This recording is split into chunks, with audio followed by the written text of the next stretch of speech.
দেও।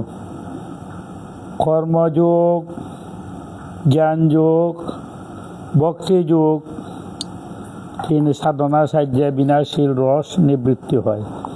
আমরা তিনটা যুগ, কর্মযোগ, জ্ঞানযোগ, ভক্তিযোগ, এই সাধনায় তিনটা বিনাশীল রস নিবৃত্তি হয়। যেমন কর্মযুগের সেবার রস, কর্মযুগে সেবার রস, সেবার মধ্যে কর্ম করে যায় সেবার যে একটা রস, এগুলো কর্মযুগের রস। জ্ঞান যুগে তত্ত্ব অনুভবের রস, জ্ঞান যুগে যারা তত্ত্ব জানে সেটা হলো অনুভবের রস। আর ভক্তি যুগের প্রেম রস পাওয়া যায়, তিনটা রস। তো বুঝলে যে কর্মযুগে হইল সেবার রস, জ্ঞান যুগে অনুভবের রস, আর ভক্তি যুগে প্রেম রস পাওয়া যায়। যেমন তেমন তেমন তেমন বিনাশীল রস স্বভাবতই দূর হতে থাকে। যেমন শিশু বয়সে খেলনাতে রস পাওয়া যায়, শিশু রসটা খেলনার মধ্যে পাওয়া যায়, কিন্তু বড় হলে অর্থের রসে আস্বাদন হয়। শিশুগত জ্ঞান যখন দূর হয় তখন আমরা অর্থের রসে থাকি, খেলনার রস স্বভাবতই দূর হয়ে যায়। কথাগুলো বুঝতে পারছো? যে শিশুর রসটা থাকে খেলনার মধ্যে, পুতুল খেলার। শিশু জ্ঞান যখন দূর হয়ে যায়, তো বড় যখন হয়ে যায় তখন অর্থ রস, তখন অর্থের টেকা রস, খেলনার রসটা স্বভাবতই দূর হয়ে যায়। তেমনি সাধনা রস পাওয়া গেলে ভোগের রস দূর হয়ে যায়। ইন্দ্রিয় ভোগের যে রসটা যৌবন অবস্থায় যে আমরা ইন্দ্রিয় ভোগের রসটা, এই রসটা দূর হয় কখন? যখন সাধনের রস যখন পাইবায় তখন এই বুকটা সরে যায়। তো রস বুদ্ধি থাকলে বুক বৃত্তি, বুক প্রাপ্তির ফলে মানুষের চিত্ত চঞ্চল হয়। যতক্ষণ আমরা রস আছে, বুকের বাসনা আছে, এ মানুষের চিত্তটা চঞ্চল থাকে এবং সে বুকের বশীভূতে হয়ে পড়ে যায়, যে বুকটা বুকের মধ্যে বশীভূত হয়ে যায়। কিন্তু রস বুদ্ধি নিবৃত্তি হওয়ার পর যদি ভোগাদি প্রাপ্ত হয়, তাহলে তত্ত্বজ্ঞ মহাপুরুষেরা বিন্দুমাত্র বিকার উপস্থিত হয় না। যারা তত্ত্বজ্ঞ জেনে লইছে তার মনে এমন কোনো বৃত্তি আসে না যাতে ভোগাদি তাকে আকর্ষণ করতে সক্ষম হয়। কোনো পশুর সামনে টাকার থলি রাখলে পশুটি কোনো প্রকার লোভ বৃত্তি জন্মায় না। পশুর সামনে যদি টাকার থলি রাখো, পশুর লোভ আইত না, লোভ বৃত্তি জন্মে না। এবং সুন্দরী নারী দেখে তার কাম প্রবৃত্তি জন্মে না পশুর। আমরা তো গরু হারে গরুর সামনে যদি অর্থ না দেও, তার লোভ আইব, নারী দেখলো তো তার লোভ আইত না। এই পশু এই সম্বন্ধে তার জ্ঞাত নাই, লোভ জিনিসটা তার জ্ঞাত নাই। কিন্তু তত্ত্বজ্ঞ মহাপুরুষের সামনে যদি টাকা এবং সুন্দরী নারীর দুইটি সম্পর্ক সমানভাবে জ্ঞাত থাকে, তার সাথে তাহার লোভ কাম প্রবৃত্তি জন্মে না। যারা তত্ত্বজ্ঞ জ্ঞান অর্জন করে লিছে, যারা আত্মজ্ঞান লাভ করিয়ে লিছে, তাদের পক্ষে টাকা এবং নারী থাকলো এই পশুর মতো তাদের কোনো খেয়ালবোধ নাই। তেমনি ইন্দ্রিয় সাহায্যে বিষয়াদি সেবন আমরা এইভাবে অঙ্গের কোনো অংশে যদি চুলকানি হয়, আমরা যখন আঙ্গুলের সাহায্যে চুলকাইতে দিই, চর্মরোগ যদি হয় তা হাতের আঙুলের সাহায্যে আমরা চুলকাই। চুলকানি হয়ে গেলে আঙুল সম্পর্কে কোনো খেয়াল রাখি না, এখন আঙুলে বাই কোনো খেয়াল নেই, খেয়ালটা চুলকানির মধ্যে। দাদা দাদা কথা বলে বুঝিও, অঙ্গের চুলকানি যদি হয় আমরা এইটা খেয়াল রাখি না, খেয়ালটা থাকে চুলকানির আঙুলের মধ্যে না। তেমনি ইন্দ্রিয় সাহায্যে বিষয়াদি সেবন করলে তদ্রূপ তত্ত্বজ্ঞ ব্যক্তি চিত্তে কোনো বিকার জন্মায় না। আর যারা ইন্দ্রিয় ভোগের আসক্ত তারা এই বিকার জন্মে। এইভাবে নির্বিকার চিত্তে থাকেন তত্ত্বজ্ঞ পুরুষ। কেননা রস বুদ্ধি নিবৃত্তি হওয়ায় তিনি নিজের সুখের জন্য কোনো বিষয়ে কখনোই প্রবৃত্তি হন না। যে রস বুদ্ধি যখন আমরা যাই গিয়ে, যে রসটা যখন নিবৃত্তি যায় গিয়ে, তখন আর কখনোই বিষয়ে কোনো প্রবৃত্তি হয় না। তাই প্রত্যেকটি কাজও অন্যের হিত ও সুখের জন্য করা হয়ে থাকে। যদি নিজের বুকটা ত্যাগ করিয়া অন্যের হিতের জন্য করি, নিজের সুখের জন্য বিষয় চিন্তা পতনের কারণ হয়। অন্যের সুখের জন্য না, অন্যের সুখের লেগে, কিন্তু নিজের বুকের জন্য যদি সুখ করো তে পতন হবে। নিজের সুখের কথা চিন্তা না করে বিষয় ভোগ করলে তা বন্ধনকারক হয় না।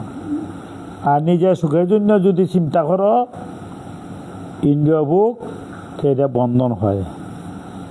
আর নিজের সুখের জন্য যদি বিষয় ভোগ না করো, ভগবত সেবার জন্য করো, তে বন্ধন কারণ হয় না। বিনাশীল রস হলো তৎকালে, তা বেশিক্ষণ স্থায়ী হয় না। যে রসটা বিনাশীল, এটা বেশি দিন স্থায়ী থাকে না। খামটা কিছুক্ষণ, যতক্ষণ খামরস আছে ততক্ষণ স্থায়ী থাকে না। নারী বা অর্থ ইত্যাদি প্রাপ্তির সময় যে রস পাওয়া যায়, তাতে তাতে নারী এবং অর্থে যতটুকু রস পাওয়া যায় পরে তার থাকে না, পরে থাকে না। খাদ্য পেলে যেমন আনন্দ পাওয়া যায়, তার প্রত্যেক গ্রাসে কম হতে হলে শেষে খিদে দূর হয়ে খাদ্যের রুচি আসে। যদি খাদ্যটা পূরণ না হয়, খাদ্যটা এটা রুচি হয়েছে, যদি এটা এই আমরা পূরণ না করতে পারি খাদ্যটা, খিদে রুচি থাকে। তখন খাদ্য কম হয়, যদি খিদে দূর হয়ে একবার রুচি থাকে। কিন্তু অবিনাশী রস কখনোই কম হয় না, সব সময়ই একই প্রকার।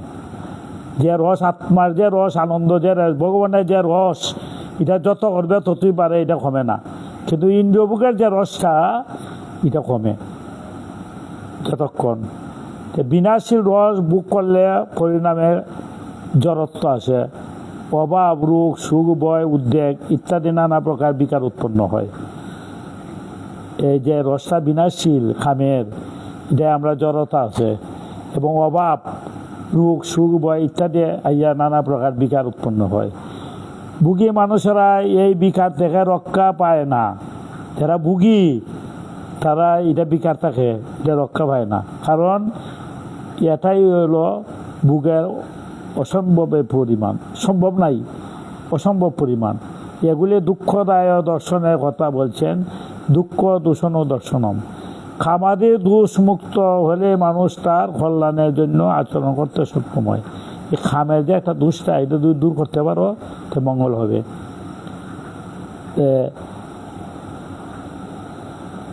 পুরুষ মানুষ কখন মা, বোন এবং কন্যার সঙ্গে একান্ত বসা উচিত নয়, কারণ বলবান ইন্দ্রিয় সকল বিদ্যান ব্যক্তিকে বিচলিত করে।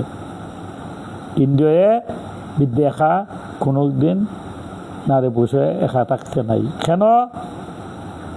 নারী হইল আগুন আর পুরুষ হইল ঘৃত। আগুনের দ্বারা ঘিটা থাকলে এটা গলবেই। তো পুরুষ মানুষের কখনোই মা এবং বোন, কন্যা একত্রে বাস করা উচিত নয়। দেখাতে একটু বলবান ইন্দ্রিয়গুলাতে আছে, এটা বিচলিত করে। এটা দেবতাদের মধ্যে এগুলি ঘটনা দেখা যায়। যখন মা দুর্গা একবার কার্তিকের প্রতি বিভিন্ন এগুলি দেখান। বাপ কর্মযুগের সাধকের ভগবান মত প্রয় পদের দ্বারা শরণাগত হওয়া কথা বলছেন। যা ভক্তি, কারণ ভগবানের শরণাগত না হলে ইন্দ্রিয় দিয়ে সর্বতোভাবে সংযত করা কঠিন হয়। ভগবানের আত্মসমর্পণ না করা পর্যন্ত ইন্দ্রিয় যে বুকটা ভগবানের স্মরণ না হইলে ইন্দ্রিয় বুকে সর্বতোভাবে আমাদের এই সংযম করা অত্যন্ত কঠিন। কর্মযুগের ত্যাগ এবং ত্যাগ হইতে শান্তি সুখ পাওয়া যায়। এই যে কর্মগুলা করতে আছে, একটা হলো সকাম কর্ম আর এটা হইল নিষ্কাম কর্ম। সকাম কর্মের যে আসক্তি, ত্যাগ করলেই শান্তি আসে, সুখ পাওয়া যায়। ত্যাগ না আসলে সুখ পাওয়া যায় না। ত্যাগেই সুখের প্রাপ্তি। এই সুখ প্রাপ্তি লাভের সুখ নয়, এই সুখ হইল দুঃখ। যে দুঃখটা মানে অশান্তি, এইটা আমরা সুখটা পাইয়াও শান্তি, অর্থ পাইয়াও অনেক সময় অশান্তি দেখা যায়। কারণ দূর হওয়ার সুখ। ভক্তিতে প্রাপ্তি সুখ পাওয়া যায়, কিন্তু ভক্তির প্রেমের সুখ না পেলে ইন্দ্রিয়াদি ভোগে সংযত হয় না। কর্মযোগ তীব্র বৈরাগ্য হলে তবেই ইন্দ্রিয়াদি সংযত হয়। কর্মের মধ্যে যদি বৈরাগ্য ভাব না আসে, ইন্দ্রিয় সংযম হইত না। ভক্তিতে সামান্য বৈরাগ্যতেই ইন্দ্রিয়াদি সহজে সংযত হয়। বিবেক যদি বৈরাগ্য না আসে, তো ইন্দ্রিয়গুলো সংযম হবে না। তাই এখানে কথা রইল যে সাংসারিক ব্যবহারে খালে একান্তে বিষয়ে চিন্তার সময়ে কোনো অবস্থাতেই সাধকে ইন্দ্রিয় ভোগ বিষয়ের জন্য প্রবৃত্তি না হয়। কারণ কর্মক্ষেত্রে যে কোনো ভোগ বিষয়ে দিয়ে সম্মুখীন হন না কেন, সেগুলি দ্বারা আমরা বিচলিত হন না। মন ইন্দ্রিয় বশীভূত হয়ে তার বুদ্ধিকে বিভ্রান্ত করতে পারে না। মনটা ইন্দ্রিয় যদি বশীভূত হয়ে যায়, বুদ্ধিকে বিভ্রান্ত করতে পারে না। কারণ পর্বত যেমন ঢেউ কেউ নড়াইতে পারে না, পর্বতে কেউ নাড়াইতে পারে, পর্বতে কেউ নড়াইতে পারে না। তেমনি তার বুদ্ধি এমন দৃঢ়তায় এসে যায় যেন মন কোনো অবস্থায় বুদ্ধিকে লক্ষ্য থেকে চ্যুত করতে সক্ষম হয় না। যারা জ্ঞান বুদ্ধি আত্মজ্ঞান হয়ে যায়, তারকে লড়াইতে পারে না, কারণ তার মনে বিষয়ে কোনো গুরুত্ব থাকে না। এই বছর মধ্যে কোনো বিষয়ে গুরুত্ব নাই। যেমন সাপের বিষ দাঁত তুলে নিলে তার বিষ থাকে না। সাপের দিয়ে বিষ আছে, কুকুরে কামড় দিলে বিষ আছে না? কুকুরে যদি দাঁতটা ভেঙে দেও, কামড় দিলে কিচ্ছু না। দুরা সাপ, এই যে সাপ, দুরা সাপে এইগুলি সাপটা দিয়ে যাতে সাপটা যদি দাঁতটা ভেঙে দেও, বিষ দাঁতটা, সাপ কাউকে কামড় দিলে কোনো ক্ষতি হয় না। রাধে রাধে। সাপের বিষটা যদি কামড়ে, কুকুরে যদি দাঁতটা বিষটা কামড়াই দেও, তার কামড় দিল কোনো ক্ষতি হয় না। তেমনি ইন্দ্রিয় থেকে রাগ দেশ দূর করার যেন সাপের বিষ দাঁত তুলে দেওয়া মতো ব্যাপার। আমরা ইন্দ্রিয়টা যেটা এটা যদি বিষটারে দূর করে দেও, তো ইন্দ্রিয় ভোগে সাধকের পতন ঘটবার কোনো সম্ভাবনা থাকে না। এই আসক্তিটা যদি ত্যাগ করে দিতে পারো, তে কামড় দিল পতন হবে না, ক্ষতি হবে না।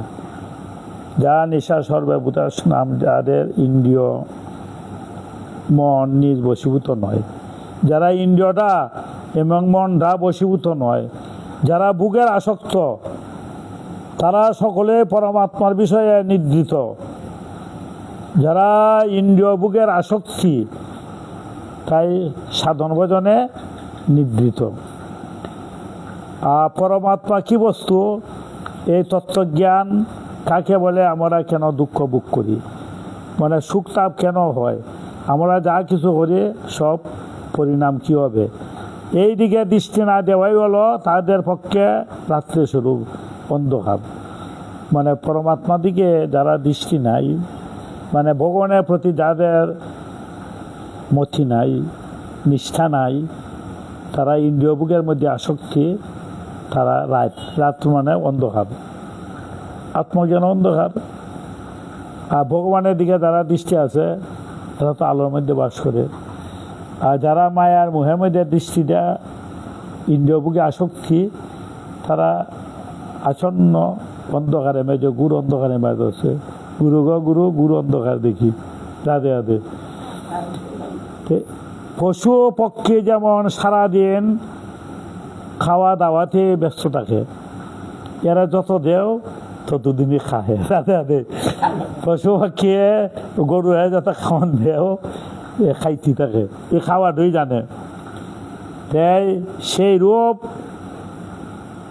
ব্যক্তি দিন রাত খাওয়া দাওয়া, সুখ আরাম, ভোগ বিলাস, অর্থ সংগ্রহে ব্যস্ত থাকে। আমরা পশুর মতো যারা ভোগ বিষয়ে সারাদিন ব্যস্ত থাকে, ভগবানের নামের সাথে কোনো যোগ নাই, অর্থ চিন্তায় ব্যস্ত থাকে, ভোগের চিন্তায় ব্যস্ত থাকে, যে পশুপক্ষে সামিল বলে মনে হয়, এরাও পশুই। শাস্ত্রবিদ্যা জ্ঞানের বিষয়, যদি না হয় জ্ঞানের উদয়, সেই বিদ্যা কি কার্য করে, গুরু ভক্তি নাই যার অন্তরে, ববে এসে দুরাচার সেই নরাদম পশুর সমান রে। পশু আর মানুষের মধ্যে পার্থক্য কি? যাদের পারমার্থিক জ্ঞান নাই, ইন্দ্রিয়ভোগে আসক্ত, মানুষ আর পশু সমান। জ্ঞান শূন্য যারা, বিবেক শূন্য, এরা পশু। তাই যাদের আত্মজ্ঞান নাই, পারমার্থিক সম্বন্ধে নাই, সাধন ভজন নাই, তারা পশুই। গুরু ভক্তি নাই, পশুর সমান। এই উভয় পারমার্থিক সাধনে নির্দিষ্ট, কোনো পার্থক্য নাই। পশু পাখি বিবেক বুদ্ধি জাগ্রত নাই, তাই তারা খাওয়া দাওয়া লেগে থাকে। এরা বিবেক নাই, খালি খাইতেই জানে। হ্যাঁ, আর মানুষের মধ্যে ভগবত কৃপা, সেই বিবেক বুদ্ধি জাগ্রত থাকে। মানুষে সাধন ভজন করতে পারে, শাস্ত্র পাঠ ভাগবত পাঠ পড়তে পারে, হ্যাঁ, চোখ দিয়া ভগবানের সেবা করতে পারে, হাত দিয়া সেবা করতে পারে, মুখ দিয়ে কৃষ্ণ নাম লইতে পারে। কিন্তু পশুরা তো সেটা জানে না, তার এই বুদ্ধ নেই। মানুষের মধ্যে ভগবান কৃপা লাভ করতে পারে, তারা নিজ কল্যাণে করতে সক্ষম হয়। কীভাবে আমাদের কল্যাণ হয় এটা জানে মানুষের মধ্যে। প্রাণীরা সেবা করতে পারে, ভগবান সেবা করতে পারে, হ্যাঁ, চরণ দিয়া মন্দিরে গমন করতে পারে, পরমাত্মা লাভ করতে পারে। কিন্তু বিবেক বুদ্ধি সৎ ব্যবহার না করলে মানুষ ধন সম্পদ সংগ্রহে বুগানি দিয়ে স্পৃহার ব্যাপৃত থাকে, যার ফলে তাহারা সংসারের পক্ষে পশু পক্ষীদের চাইতে বেশি দুঃখদায়ক হয়। পশুরা থেকে বেশি দুঃখদায়ক হয় মানুষের। পশুরা তো খাইতে জানে, এত সঞ্চয় নাই, আর আমরা খাইমু আর সঞ্চয় করবো, এই চিন্তা। কারণ পশু পক্ষী তো সংগ্রহে করে না, তারা শুধুমাত্রই যতটা খেয়ে পেট ভরে খালি খাই হই। পশুরা যত দেয় অত পেট ভরে খালি খাইতে জানে, তারা সঞ্চয় জানে না। একবারে সঞ্চয়টা তাদের কাছে নাই, তারা স্বাধীন নাই। কিন্তু আমরা পেট ভরে খাই, আর আগামী খালে ভবিষ্যতে সঞ্চয় করি। আর সঞ্চয়ের মধ্যে যখন বাধা হয়, সঞ্চয় কমে যায়, তখন দুঃখ আসে। মানুষ যেখানে যা কিছু পায়, তা কাজে আসুক না আসুক, সেটা সংগ্রহই রাখে। কাজও না লাগলো, ভবিষ্যতের লেগে আমরা সংগ্রহ তুই করত, যার ফলে অপরে প্রয়োজনীয় বস্তু অভাবের সৃষ্টি হয়। আর যখন প্রয়োজনের অভাব, সঞ্চয়টা যত লাগে ততই লাগে, কমে না। যা পাওয়া আরও বেশি বাড়ে, কামনা যত বেশি হয় অর্থ আরও বেশি আকাঙ্ক্ষা জাগে। কিন্তু পশুর মধ্যে সেটা নাই। তাসাং জাগ্রত সংযমী। সাধারণ মানুষের পক্ষে এই বিষয়ে যারা এইভাবে লিপ্ত, এরা অন্ধকারের মধ্যে বাস করে। আর পরমাত্মার দিকে, যিনি কল্যাণের দিকে যে বিমুখতা সংযমী ব্যক্তি, তাদের জাগ্রত সংযত থাকে, তারা সাধারণ ভজনে জাগ্রত। যিনি ইন্দ্রিয় এবং মনকে বশীভূত করেছেন, বুক স্প্রিয়া এবং সম্পদ সংগ্রহে আসক্তি নন। যারা ইন্দ্রিয়কে বশীভূত করেছে, বাধ্য করছে, তাদের বুকের দিকে স্প্রিয়া নাই এবং ইন্দ্রিয়র দিকে আসক্তি নাই। যে সুখে দুঃখে সমাভাবন্য, দুঃখে সুখ দিন্য মানা, সুখে সব বিগত স্প্রিয়া। তারা দুঃখে দুঃখিত হন না, সুখেও অত আসক্তি স্প্রিয়া নাই। যা যদ ইচ্ছা লাভ, তাই সন্তুষ্ট, যা পাইতেছে তাই ভক্ত। এরও স্থিতপ্রজ্ঞ ব্যক্তির লক্ষণ। কেবল পরমাত্মা যিনি হচ্ছেন সংযমিত পুরুষ, যারা সংযমী ব্যক্তি, ইন্দ্রিয় রিপুগুলা যারা সংযম, পরমাত্মা তত্ত্ব নিজ স্বরূপ, সংসারকে যথার্থ রূপে জানা হলো তার পক্ষে জাগরিত থাকা, এরা সাধন ভজে জাগ্রত। তৈসাং জাগ্রত ভূতানি। যে বুক সংগ্রহের ব্যাপারে অত্যন্ত সতর্ক থাকে, বুকের দিকে আর সংগ্রহের ব্যাপারে খুব সগ্রহ, প্রত্যেক পয়সার হিসাব রাখে, সম্পত্তির প্রতিটি খবর রাখে, অধিকারের যত সম্পদ থাকে, বৈধ বা অবৈধ, তাতে খুশি হয়ে মনে করে যে এটা আমার এত সম্পদ আছে, অর্থ সংগ্রহে আমার অতলা টাকার আমার সম্পদ, এইটা আমার সম্পদ, আমার এত লাভ হয়েছে। সাংসারিক ক্ষণস্থায়ী বুকগুলি গ্রহণের মান, সম্মান, যশ প্রতিপত্তি প্রাপ্ত করতে ব্যস্ত থাকে, কীভাবে আমার সম্মান হইতো, কীভাবে অর্থাৎ সম্পদ ধন অর্জন করতাম, টাকা করে সারাদিন এইটাই সংসার, সারাদিনের খালি টাকার চিন্তায় ব্যস্ত, প্রাপ্তির চিন্তায় ব্যস্ত। শ্রেয় এবং প্রেয় খালি আমরা পাওয়ার চিন্তাধারা করি, আর সে হইল ভগবানের দিকে যারা নিষ্ঠা সতর্ক থাকে। সেই রকম বিষয়ে চিন্তায় নিরত মানুষের পক্ষে এইসব হইল জাগরণ। আমরা সেটার জন্য জাগরণ, বিষয় চিন্তা সারাদিনই পশুর মতো খালি খাইতাম আর টাকা করতাম, অর্থ করতাম, সঞ্চয় করতাম। এটা বিষয়ে ব্যক্তি যা নেশা পৈশ্যত্বের মূল্যে সাংসারিক বুক সংগ্রহে যে মানুষ নিজেকে অতি বুদ্ধিমান চতুরভাবে খুব সংসার চালাইবার জন্য খুব বুদ্ধি চতুরাতি করে, তাতে খুশি থাকে। মনে হচ্ছে সংযমী ব্যক্তি, তাদের কাছে সংসার পরমাত্মা উভয়ই সম্যক জানায়। যারা সংযমী ব্যক্তি তারা সেটা চায় না, তারা বর্তমান সময়টি চায়। সেই রকম সাংসারিক মানুষের ক্রিয়াকলাপ তমাচ্ছন্ন রাত্রিস্বরূপ। রাত্রি মানে অন্ধকার, অজ্ঞানতা। আর শিশুরা যেমন খেলার সময় নুড়ি পাথর নানা রঙের কাছে টুকরা নিয়ে নিজেদের মধ্যে ঝগড়া করে, শিশুরা খেলার সময় যে বিষয় নিয়ে খেলা করে হার জিতু দরবার করে, ঝগড়া করে। কেউ যদি এটা পেয়ে যায় তো খুব খুশি হয়। যারা নিয়ে ঝগড়া করে নুড়ি পাথরগুলো পেয়ে যায় খুশি হয়। আমরা কত লাভ হলো, আর না পেয়ে দুঃখিত মনে ভাবে আমার অনেক ক্ষতি হইল। যদি পায় খুশি, শিশুরা দরবার লেগে যদি পাই এলায় তো খুশি, আর না পাইলে আমার ক্ষতি হইল। এটা তো একটা খেলার আনন্দ। দরবারে যা আছে এই নুড়ি পাথর কোনো গুরুত্ব নাই, এই পাথরের কোনো মূল্য আছে? এই পাথর লইয়া দেয় মারামারি ঝগড়াঝগড়ি করে, যে আমার মারবে আমার গুড়ি পাথর, এইটার কোনো মূল্য আছে? কোনো নাই। বুদ্ধিমান ব্যক্তি মনে করে যে নুড়ি পাথর প্রাপ্তির লাভ কি করে না, ক্ষতি কিসের? শিশু নুড়ি পাথর পেয়ে যায় কতক্ষণ তাদের সংগ্রহ থাকবে, এইটার কোনো খেলনা কোনো মূল্য আছে?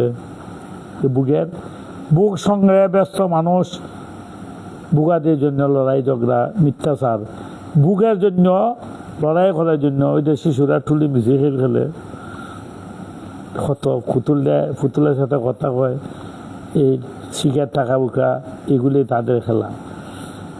কিন্তু বুকের বিষয় নিয়ে যে আমরা লড়াই ঝগড়া করি, মিথ্যাচার বেইমানি ইত্যাদি করতে থাকে, সেগুলি তো পেয়ে খুশি হয়ে ভাবে আমার অনেক লাভ হলো। ভাইয়া ভাইয়া দরবার এক হাত জায়গা লইয়া মারামারি দরবার বুকের জন্য, এটা আমার, তুমি এটার সাথে এটা আনছিলাইনি, এটা আনলেনি সাথে, তে এই পাওয়ার জন্য এত মারামারি বেইমানি কেন? কারণ সংসার পরমাত্মা তত্ত্ব সম্বন্ধে জ্ঞাত মনশীল সঙ্গে ব্যক্তি পরিষ্কার অনুভব করে যে বুক করলে শ্রদ্ধা মান পেয়ে সুখ আরাম করলে, খাওয়া দাওয়া আনন্দ পেয়ে সাজসজ্জা করলে কি হয়। যারা আত্মজ্ঞানী ব্যক্তি তারা জানে বুকটা, এই আরাম, বুক লালসা, এটা করলে কী হয়, এর দ্বারা মানুষ কী পাওয়া যায়, এগুলি সব তার সঙ্গে কতক্ষণ বুক আনন্দ থাকবে, এটা তো কিছু কালের জন্য আনন্দ। যারা জ্ঞান ব্যক্তি তারা মনে হয় এই যে বুক, এটা তো অযথা দরবার ব্যাগ। হ্যাঁ, এই যে বুক বৃত্তি বাকি, এই বুক বৃত্তিটা কতদিন থাকবো? এইভাবে দৃষ্টিতে বিষয় আসক্ত প্রাণ দিয়ে জাগরণ রাইতে সমান। যারা বিষয় আসক্তি তাদের জন্য আরাম, এবারে বেইমানি মিথ্যাচার, এটা বুকের জন্য, মিথ্যা কথা কয় বুকের জন্য। কিন্তু যারা জ্ঞান ব্যক্তি তারা তো এই বিষয়ে নির্দিত। সংযমী ব্যক্তি পরমাত্মা নিঃস্বরূপ সংসারে পরিণাম তো জানে যে এটা বিষয় বুক। এই বস্তু যথাযথ স্থানে ঠিকভাবে ব্যবহার করে এইগুলি অন্যের সেবায় লাগান। যারা সংযমী ব্যক্তি তারা সঠিকভাবে ব্যবহার করে। এবং তারা সেবায় লাগায়, ভগবান সেবায় দেয়, লাগাই দেয়, স্মৃতি করে আমি ভগবানের মন্দিরে দিব, জনসভাত লাগাই দিব, নিজে বুক না করিয়া জনসভাত লাগাই দেয়। যেমন চৌকে দোষ থাকলে যখন আমরা আকাশের দিকে তাকাই তখন আকাশে ময়ূরে ফাঁকার মতো নানা রকম জালের মতো দাগ দেখতে পাই। চোখটা যদি দোষ থাকে সূর্যের দিকে তাকাই দেখবাই যে তোমার কিরমিরি করে বিভিন্ন জাল দেখা যায় চৌকে দোষ থাকলে। তে মুখ চোখ বন্ধ করলেও এই দেখতে পাই এই জাল। কিন্তু আমাদের এই স্থির বিশ্বাস থাকে যে আকাশে কোনো প্রকার জাল নেই। জালটা কোথায়? তোমার চৌকো না আকাশও। তুমি জালটা করে তুমি যে চাইছো চোখে এইটা তোমার জাল দেখা যায়, কিন্তু আকাশের তো না।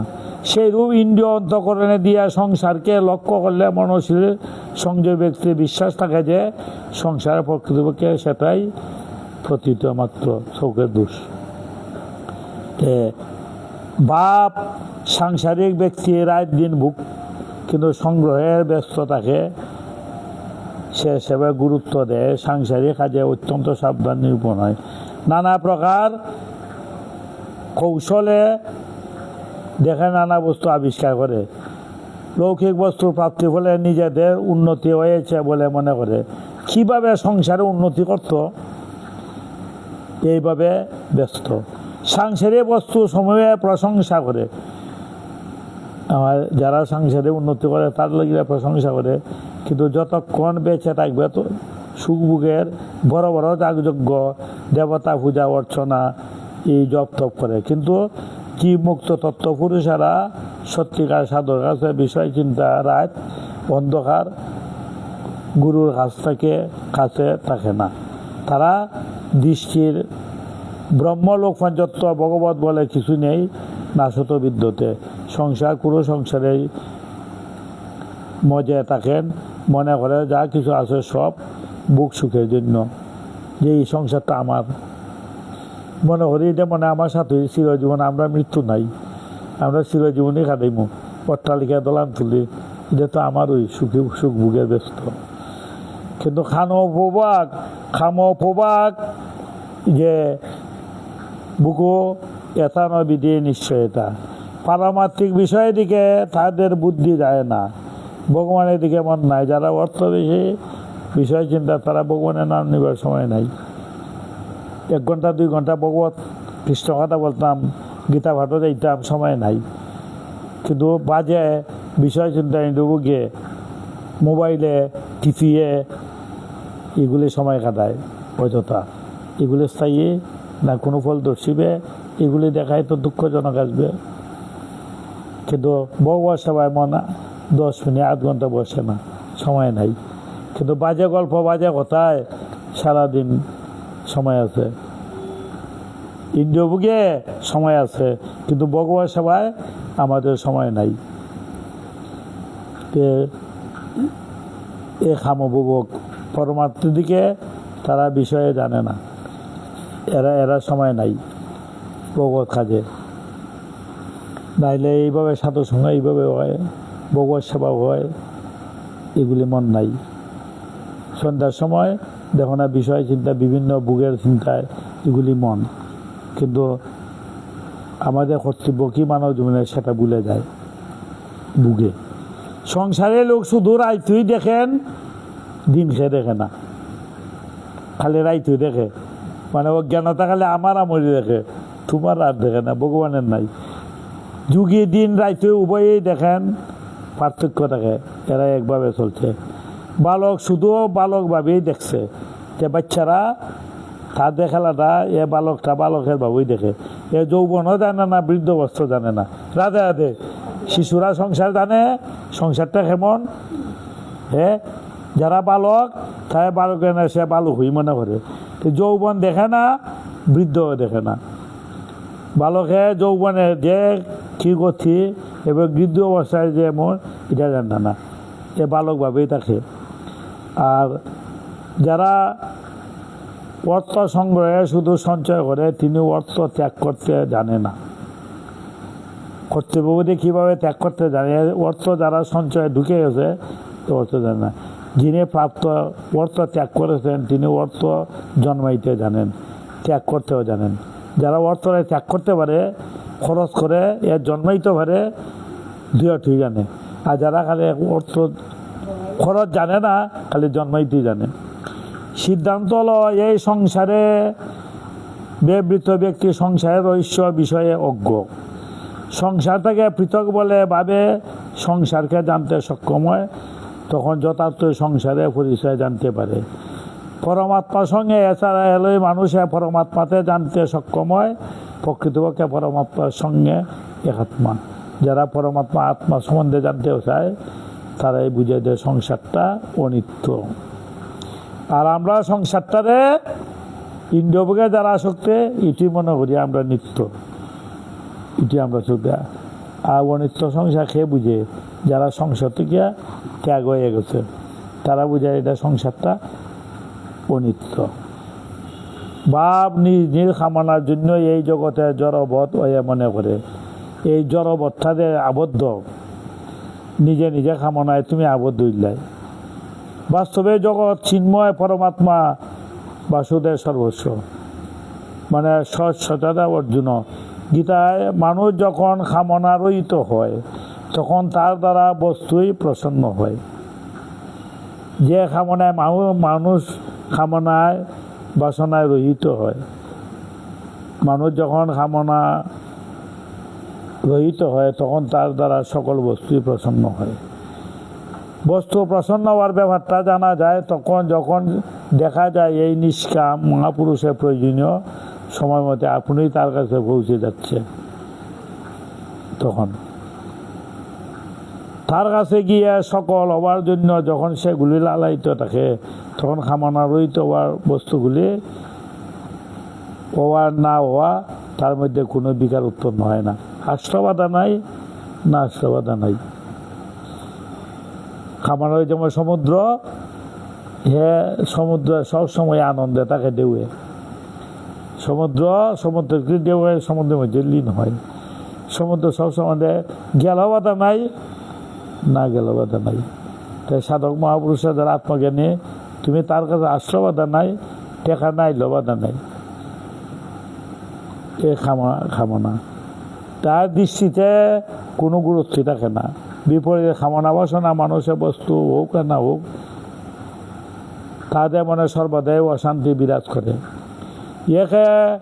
একজন মহিলা নাকের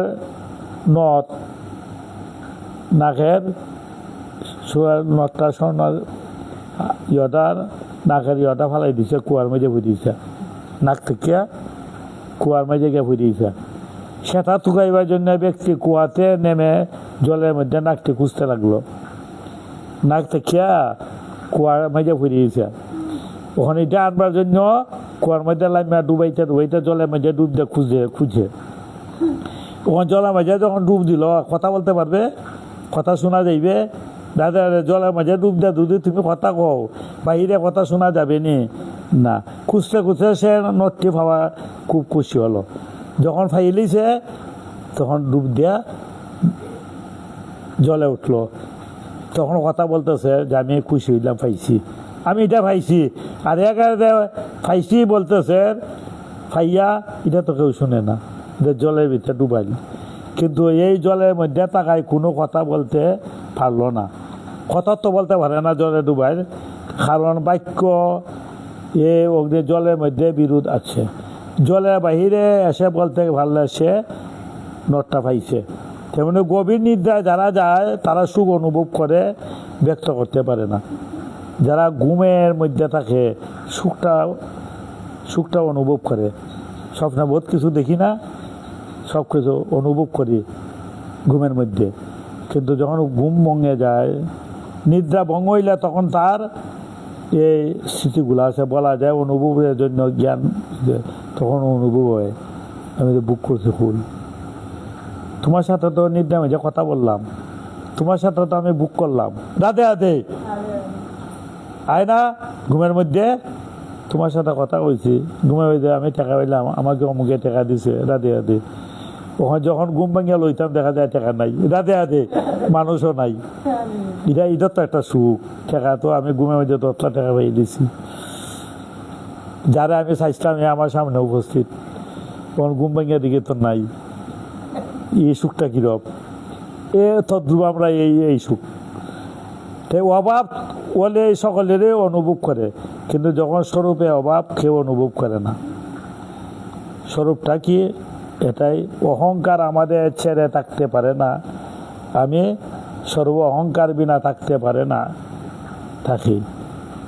আমরা অহংকার একটা আছে, ধনের অহংকার, মানের অহংকার, বিদ্যার অহংকার, এবারে কুলিনের অহংকার। এইভাবে আমরা একটা অহংকার একটা ওইতাম চাই, আমি একটা ওইতাম চাই, রাধে রাধে।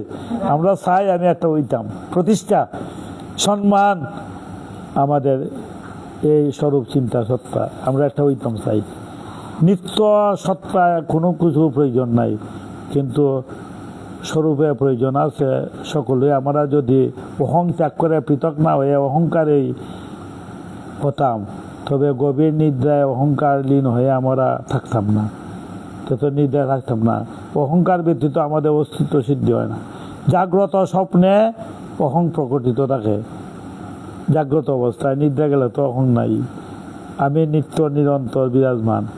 প্রকট লীন হয়, প্রকটও লীন হয় না, সেটা হইলে আমাদের স্বরূপ।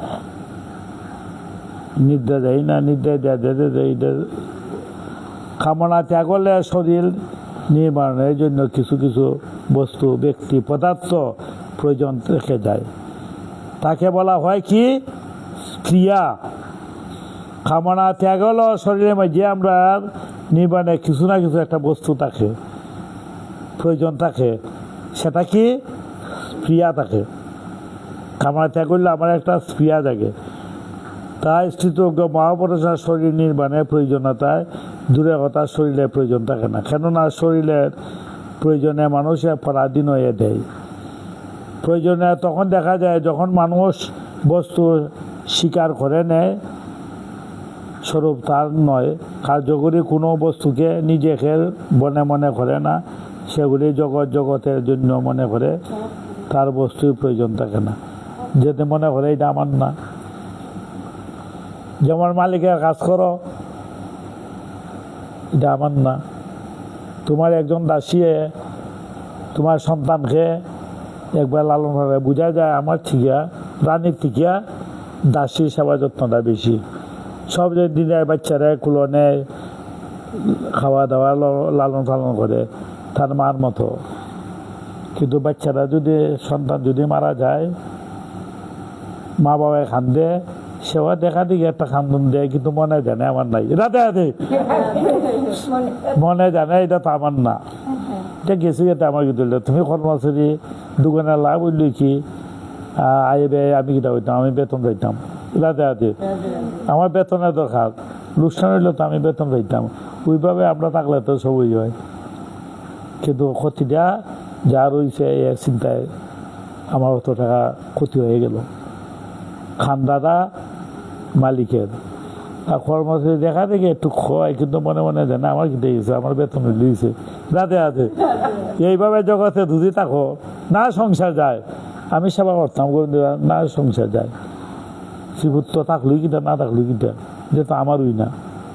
সকলকে নিয়ে থাকবে আপনার মতো, কিন্তু মনে জানবে তোমার কেউ নাই। কথাগুলো সব আমার আপন, কিন্তু মনে মনে হইতে আমার কেউই নাই। এই যে কৌশল, সকলকে নিয়ে থাকবে আপনার মতো, কিন্তু মনে জানবে তোমার কেউ নাই। সংসার নিত্য, এই ভাবটা যদি থাকে তে মনে হলো ত্যাগ। আর যদি হয় এটা আমারই, যে তুমি আসক্তি, তে দুঃখ হইব। ইস আমার সন্তানটা, ওখান যারা অতীত গেছে গিয়া দিন দেখ কয়েকদিন পরে পরে আমার সন্তানের লেগে খানমু, আমার সম্পদটা নষ্ট হয়েছে খানমু, তোমার। কিন্তু তারা মনে করে আমার না। এইভাবে যেমন শ্রীবাস, সন্তান নিয়ে গেছে, শ্রীবাসে বলছে এটা তো তোমার না, তোমার কাছে একজনের দন দিছে, তার দনটা একবার নিচে গিয়া, তোমার একবার দুঃখ কিসের? রাতে রাতে তোমার কাছে আমি কিছু টাকা তুললাম বা স্বর্ণ তুললাম, আমার প্রয়োজন মধ্যে আমি একবার নিছি তোমার কাছে আমি জমা দিছিলাম, আমার টাকাগুলি ঘুরিয়ে দেও। ও দিতে গিয়া তোমার এত কষ্ট কেন? তোমার কাছে এতদিন রয়েছে, এটা মায়ে হয়ে গেছি। আমি সন্ধ্যা তালা মাইরা রাখছিলাম, টাকাটা মনে হলাম ভবিষ্যতে এইটা নিয়ে আমার লাভ হয়। সেইয়া যখন বললাম আমার টাকাগুলো দিয়ে দাও, তখন তোমার বাধা কেন, এত দুঃখ কেন? তোমার যার ধন সে নিয়ে গেছে। তো আমাদের সন্তান সম্পত্তি ভগবানের পরীক্ষা একবার আসে যায়। দিয়া ধন বুঝে মন খাইরা নিতে কতক্ষণ? রাধে রাধে। দিয়া ধন বুঝে মন খাইরা নিতে কখন? সেটাও মানুষ ছোট্ট বড় তো ভগবানের কাছে, তুমি ছোট্ট হইতে পারো বড় হইতে পারো, এটা তো তোমার ইচ্ছা না। ভগবানের কাজটা কি? মানুষকে ছোট্ট করুন, বড় করুন। তিনি মানুষকে সম্মানে দিন, আগে সম্মান কিছু কালের জন্য সম্মানে হানি হয়ে যায়। এটা তো ভগবানের কৃপা। সেটা তো মুহে বইলে আমরা ভগবানে জানি না। এটা আমি অর্জন করছি। তোমার খেয়ে করাইল এই জ্ঞান আমরা নাই, মুহ। তাই আমরা একটা মুহ হয়।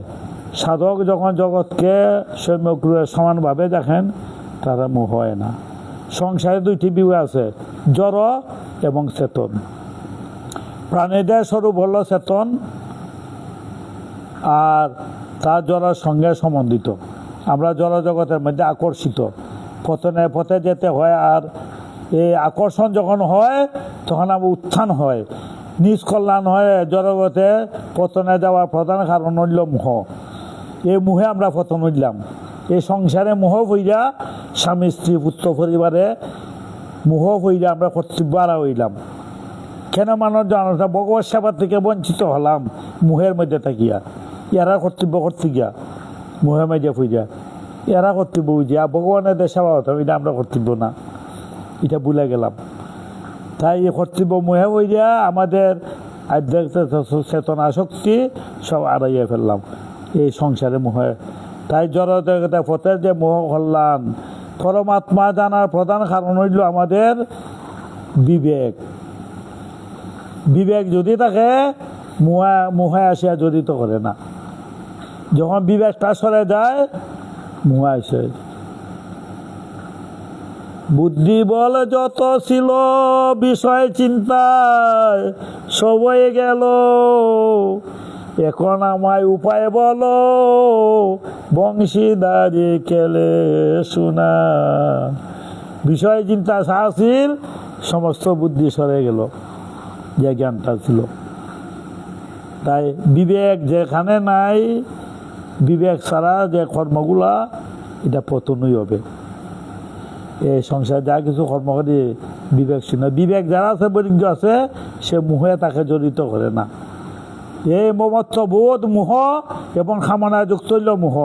সৎ অসৎ বিবেক, কর্তব্য অকর্তব্য বিবেক বোধ করে। বিবেকে কোনটা তোমার সৎ, কোন জিনিসটা অসৎ, কোনটা কর্তব্য, কোন জিনিসটা অকর্তব্য, সেটা বিবেকে জানে। তাই মধ্যে আমরা যাত্রা গানের মধ্যে একটা বিবেক দেয়, বিবেকে সাবধান করে। আমরা মধ্যে সাধু সাবধান একটা খবরদার দেয়। অবৈধ কাজে গেলে বিবেক একটা বাধা দেয়, এই সেটা উচিত নয়। এটা হেরাইয়া যখন যায়, আমরা পতন হয়, এটা দেয় নাই। বিবেক খবরদার, যারা জায়গায় দেখে, যার গড় যদি পাহারাদার থাকে, তো চুরি হয় না। তোমার গড় যদি পাহারাদার থাকে, চুরি হয় না। আর পাহারাদার যদি ঘুমাইয়ে থাকে, তো চুরি হইবই। রাধে রাধে। তুমি যদি জায়গায় থাকো, তোমার গড় চুরি হবে না। আর যদি তুমি ঘুমাইয়ে থাকো, তো তোমার গড় চুরি হবেই। আমরা একজন পাহারা দেয়, আপনাদের জায়গায় দেই। ভগবান আমরাকে পাহারা দেয়, আমরা জানি না। তখন যদি আমরা মৃত হই, হ্যাঁ, এখানে যে মরা লাশটা থাকে, দেখুন কুকুরে অন্যজনে ইয়া তোমার আকর্ষণ করে খাদ্য হিসাবে নেয় গিয়ে নিব না। রাস্তার মাঝে যদি যখন আমি ঘুমাই থাকি, একটা কুকুর আইব, কিচ্ছু আইব নিবার লাগে, কিন্তু মরা দুধে লাশটা না তো কুকুরে ধরবো। তো হ্যাঁ জানে নি কেন মরা না দিয়া এই সময় ভগবানে ফাড়া দিন। আমরা যখন ঘুমাই থাকি, তখন ভগবানে আমরাকে ফাড়া দিন, যে অন্যজনে যেন আমরা আক্রমণ না করে। আর যখন ভগবান সইরা দেন গিয়ে আমার ঘর থেকে, এই দেওয়ার থেকে, তখন অন্যজনে আক্রমণ করে তোমাকে, কুকুরে টেনে লই যাবে তোমাদের অমুকে। কিন্তু আমরা ঘুমাই থাকলে নিত না, ভগবানের সময় ফাড়া দিন, ফাড়াতেই আইতো না। তো আমরা তো ভগবানের ফাড়া দিন সেটা বুঝি না, আমরা লক্ষ্য রাখুন। যে কর্তব্য কর্ত ধর্ম কাকে বলে, অধর্ম কাকে বলে ঠিকভাবে বুঝে যে এই অনুযায়ী কর্তব্য করা ও কর্তব্য ত্যাগ করা হইল ও কর্তব্যের বিবেক, কোনটা ধর্ম কোনটা অধর্ম, কোনটা আমাদের কর্তব্য কোনটা কর্তব্য, এটা হলে বিবেকের কাছে। তুমি ছেলে সন্তানের প্রতি আমাদের কর্তব্য, ছেলেকে মানুষ করা, স্বামীকে ভগবান সেবায়, তুমি ভগবান সেবায় দিকে আধ্যাত্মিক আনার জন্য তোমার এটা কর্তব্য। ভগবান থেকে যদি সেই পথে না আনো, এটা ছেলে নয়। এখন তোমার কর্তব্য করে, এটা হলে তোমার কর্তব্য। তাদের কর্তব্য কি? রাধে রাধে। তোমার কর্তব্য কি? আমার শুধু পিতা মাতা আমাকে যত্ন করে তুলছে, তাই তোমার বিবেকের প্রশ্ন আইছে।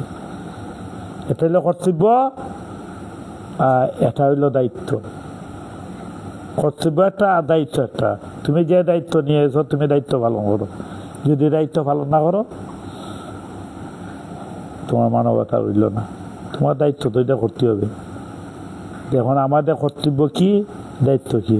তুমি বিবাহ করলে তোমার স্ত্রীর প্রতি তোমার দায়িত্ব আছে, রাধে রাধে। তোমার স্ত্রীর প্রতি তোমার দায়িত্ব আছে, সংসারে তার জীবনে সব কিছু দায়িত্ব তুমি করলে। তোমার স্ত্রীর ভরণ পোষণের, তার সুখ কীভাবে আসে, সমস্ত দায়িত্ব তুমি গ্রহণ করছো, যে তোমার দায়িত্ব ভালো করে। তোমার স্ত্রীর কর্তব্য হইল আমি তার সংসারে আসলাম, আমার কর্তব্য দায়িত্ব পালন করা, দায়িত্ব। ও কর্তব্য যা পালন করে না, দায়িত্ব দেওয়া করে না, সে মুহে আচরণ হইয়া জ্ঞান হারিয়ে যায়। তাই প্রত্যেকের দায়িত্ব কর্তব্য দিয়ে মানুষ পুরাতন বস্ত্রাদি পরিত্যাগ করে নতুন বস্ত্র পরে। তোমার যে বস্ত্রটা, দামি বস্ত্রটা, সেটা তো পুরাতন হয়েছে, সেটা তো পুরাতন হয়ে গেল, এটা না মায়া থাকবো নি? দাদা যে খাবারটা যখন পুরাতন হয়ে যায় গে, নতুনের মতো মায়া নাই। দাদে আদে প্রথম যে সময় নতুন অবস্থা যখন পুরানটা একবার পুরাতন হয়ে যায় গে, পরে ঘরে লুচনি ঘর মোছার জন্য এই যে মায়া নাই, এটা দিয়ে আগের মতো তার মায়া নাই, এটা পুরাতন হয়েছে। তো দেহটা যখন নতুন হয়, সাবান দিয়া কতবার শরীরটাকে যত্ন করি, কীভাবে সুন্দর রাখি। যখন পিঠ দিয়ে ফুরাতে যখন বারে বারে আইনও দেখি না, মাথার চূড়া আসছে না, এটা লাগে না কিচ্ছু, এটা যায়। ইহে মায়া নাই, পুরাতন হয়ে গেলে। এইভাবে আমরা সংসারটা জীব যখন পূর্বে শরীর ত্যাগ করে খাবার সেইভাবে হয়। তাই অকাট্য নিয়ম, এটা চিন্তায় কোনো সুখে আছে। কর্তব্য বিজ্ঞার কথা বলতে গিয়ে ভগবান বলছেন যে অর্জুনকে বলছে তুমি ক্ষত্রিয়, তুমি ধর্মযুদ্ধ করো। যুদ্ধের থেকে বড় কোনো ধর্ম নাই। অনায়াসে যুদ্ধ স্বর্গ লাভের জন্য, ইচ্ছুকের জন্য, জয়ের জন্য, লাভ ক্ষতি সুখদায়ক সমভাবে, এটা প্রয়োজন নাই। তুমি যুদ্ধ করো, পাপ হইতো না। মানে স্বার্থ শূন্য হইয়া যদি তুমি কোনো আশা না রাখিয়া, কামনা না করিয়া যদি তুমি যুদ্ধ করতে বোধে, তোমার পাপ নাই। অর্জুনে বলছেন যে গুরুজনকে আমি বধ করতাম, আমার তো পাপ হইব। এরা রুদির মাত্র দ্রোণাচার্য বিশ্ব, এরা আমার গুরুজন। হ্যাঁ, তুমি বলতেছ তাহলে আমি বান মারতাম, এটা তো আমার পাপ হইব। তাই কৃষ্ণ কইছেন না, তোমার কর্তব্য, তুমি কর্তব্য, তোমার নিজ ধর্ম তুমি পালন করো, লাভের জন্য, জয় লাভের জন্য, সেটার জন্য নয়। তো সংসারে আমরা যারা আছে, যারা স্বার্থ শূন্য কর্ম করে, পাপ হয় না। আর স্বার্থ নিয়ে করলে নিশ্চয়ই তোমার ভাব হইব। স্বার্থ যেখানে আছে প্রেম নাই, ভালোবাসা নাই। আর যারা যেখানে প্রেম আছে এখানে স্বার্থ নাই। ওখানে আমরা সংসারে স্বার্থ নিয়ে আছি না প্রেমে ভালোবাসা আছি, এটা আগে, এটা বিবেকের মধ্যে বুঝো। এই যে তুমি কর্মফলে হেতু কখনো ইও না, কর্ম না করাতে যেন আসক্তি হয় না, কর্মফলও চাইও না, কর্মের প্রতি আসক্তিও না। তুমি কর্মের সিদ্ধি অসিদ্ধিতে সমভাবে সমর্থ স্থিত হয়ে কর্ম করো। তোমার সিদ্ধি লাভের জন্য, লাভের জন্য, রাজত্ব লাভের জন্য, সেটা নয়। তুমি তোমার যুদ্ধ করো। তাই আমরা ধর্ম এবং অধর্ম জানি না। আমাদের কর্তব্য ব্রাহ্মণ, ক্ষত্রিয়, বৈশ্য, শূদ্র, চারটা বর্ণ। হ্যাঁ, তাই গ্রাহস্থ ব্রহ্মচার্য বানপ্রস্থ সন্ন্যাস চতুরাশ্রম তাকিয়া যারা ভগবত সেবা করে না, গোবিন্দের সেবায় লাগে না, তার যেমনটা পরিশ্রম বেতা। কেন লাগবে না? তুমি মানব জন্ম আসার উদ্দেশ্য কি? ভগবত সেবার লাগার জন্য। ভগবত সেবায় যখন করলে না, তোমার মানব জন্মটা সমস্ত কর্তব্য হারাই গেলে। প্রতিজ্ঞা করে আসছে মানব জন্ম আসার উদ্দেশ্য কি? এই দেহটা গোবিন্দ সেবা লাগার জন্য।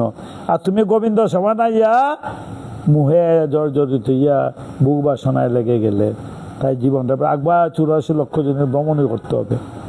যেমন যত গোবিন্দের সেবায় দেহটা দিলে না, ভগবত সেবায় লাগলে না দেহটা, আমরা দেখো না মালা দিই না, অমুক করি না।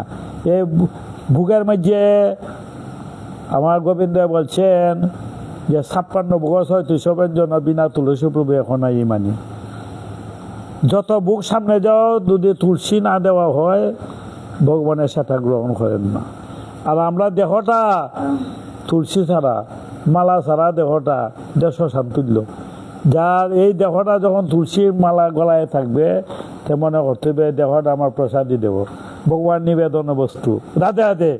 আর যার মালা নাই, দেহের মধ্যে তিলক নাই, সেটা এটা শ্মশান তুল্য, এটা ভগবান নিবেদন বস্তু, এটা ভগবত সেবায় লাগে না। সবটা ভগবত সেবায় লাগে না। এই যে ফুল ফুটে কোনোটা ভগবত সেবায় লাগে আর কোনোটা ভগবত সেবায় লাগে না। তোমার দেখলে কি হইব? গোলাপ ফুল দেখতে তো সুন্দর কিন্তু খাটা, ধরলে জয়জা হয়ে যায়। দেখতে খুব সুন্দর গান আছে, আমি তো দেখতে আমাকে সুন্দর কিন্তু ভগবত সেবায় লাগি না। বুকের জন্য যে মানুষের দেখার জন্য বাগান করে, গোলাপ ফুলটা দেখার জন্য বাগান করে কিন্তু গোবিন্দ সেবায় লাগে না। আমি তো দেখতে সুন্দর কিন্তু খাটা, ধরলে বাদে গোলাপ ফুলে কাটা আছে। জয় জয় খাটাইলাল যুগ কি, জয় জয় রাধা রাধি কি, বলো শ্রীকৃষ্ণ চৈতন্য গৌরাঙ্গ মহাপ্রভু কি। আগামী খালি একবার আসবে, অন্য আলোচনা হইব। এই বুকের চিন্তা আগে বুঝতে হবে। জয় খানাই।